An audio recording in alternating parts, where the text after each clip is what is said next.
Hey blues fans, glad you made it. Time for another episode of This Week in the Blues. It's our weekly take on blues history. I'm your host, Jimbo Big Train Madsen with the blues band Big Train and the Locomotives. We're your favorite blues nerds. So let's take a look and see what happened this week in blues history.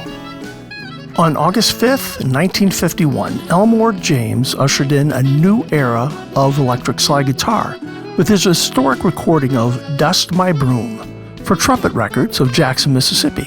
It was the only release on the Trumpet label to ever reach the Billboard's national R&B charts, and it was the only record James ever recorded for trumpet. In fact, he only recorded the one song, so Trumpet had to use another artist posing as Elmore James on the flip side.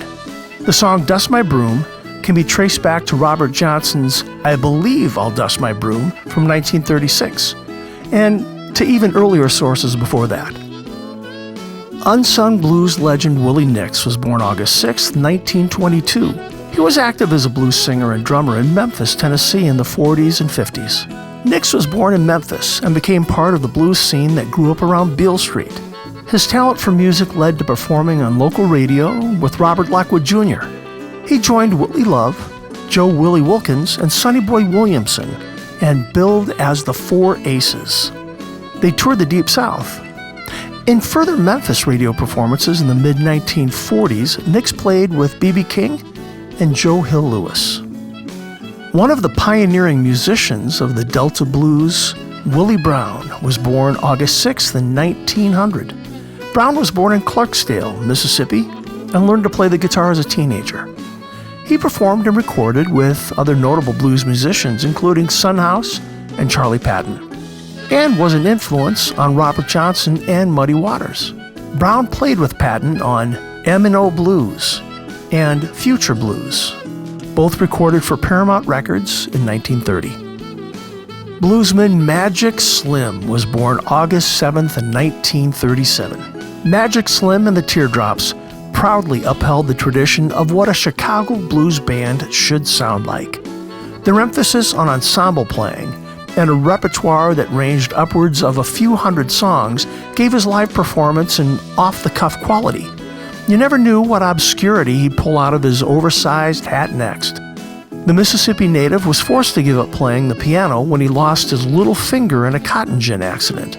Boyhood pal Magic Sam was the one that gave the budding guitarist his magical blues name of Magic Slim. One of the greatest blues singers of the post-World War II era, blues vocal maestro Jimmy Witherspoon was born August 8th, 1920. As a child, he sang in a church choir and made his debut recordings in 1945 and 1946. His own first recordings resulted in a #1 R&B hit in 1949 with Ain't Nobody's Business, Parts 1 and 2. The mid-1950s were a lean time with his style of shouting blues temporarily out of fashion, and his singles met with little success.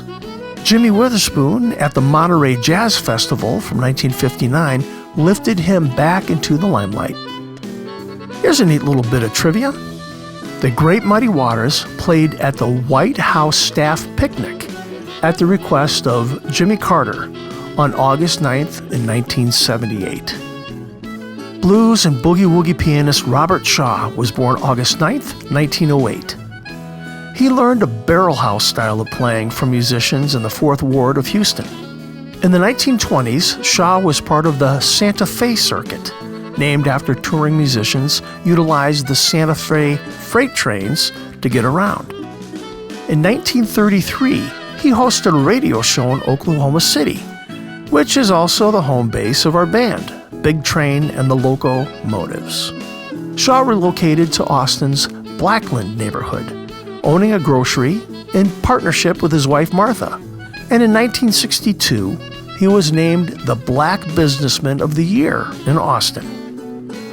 The one and only Leo Fender was born August 10th in 1909. Fender designed the company's early models, including classic designs like the Fender Telecaster, Fender Precision Bass, and the Fender Stratocaster. Leo Fender was inducted into the Rock and Roll Hall of Fame in 1992. Now, ironically, Fender never learned to play the instruments he designed and produced. However, his instruments were played by many Rock and Roll Hall of Fame inductees, including Jimi Hendrix, Eric Clapton, and Stevie Ray Vaughan. Crazy Blues by Mamie Smith was recorded on August 10th in 1920. Now, very unusual for the time, it was recorded by a black band called the Jazz Hounds. This was the record that launched a new era for blues in the music business. Smith was not the first person to sing the blues on record, but up until Crazy Blues, almost all of the others had been white, catering to a white clientele. Only when Crazy Blues created a sensation among African American buyers did the record companies realize the potential. By various news accounts, Crazy Blues sold anywhere from 10,000 to 2 million copies. Enough at any rate for record labels to look for more black women to sing the blues. All right, blues fans, we just covered some of the highlights here. Now, if you want to know more about these artists or other things that happened this week in the blues, be sure to follow our social media pages or visit our website at bigtrainblues.com. We'll have a new episode next week, so we'll see you then.